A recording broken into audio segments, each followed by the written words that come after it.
Mrs. Truesdale was a friend of the woman who was head of the Red Cross in New York, and so she sort of advised me as to, well, apply now, Margot. I had an English lorry in England with all the equipment in the back end, which we drove around to the troops stationed in England. One day, taken in a Jeep with a coffee urn and a tray of donuts out to the field where these GIs were shooting. And in the distance you could see the German guns going off. So when you knew that they were aimed at you, I mean, where we were, we didn't stay too long.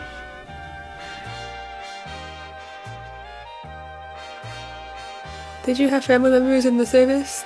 No, my father was too old, and so he wasn't actually in the service, but that's part of the story, that he was pressed into service in his community for the war.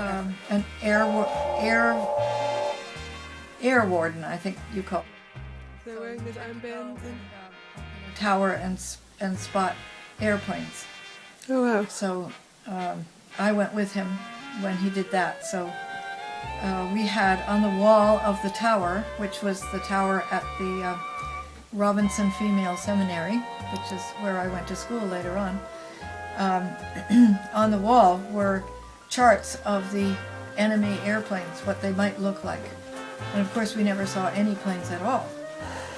But that's what we did. But he was an air raid warden, that's what they called them.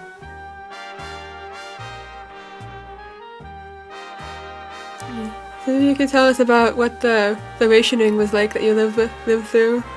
Well, it was an odd situation really, because we lived in an apartment in a boys' boarding school. So we had the dining room where we ate most of our meals. And I do recall that that meat was in short supply, and I think the government must have commandeered butter and things like that, because we really didn't have butter. We didn't have a whole lot of meat. And sugar was an item that we really didn't have much of at all. So you had rationing books, and you had little tickets that you could take out when you went to the grocery store, and you could have a certain amount of each of those things, but no more.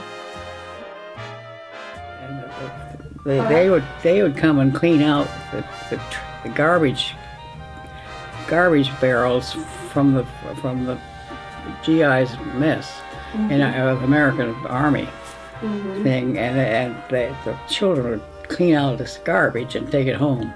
Right. And that's because for a lot of them that was their food. It was incredible.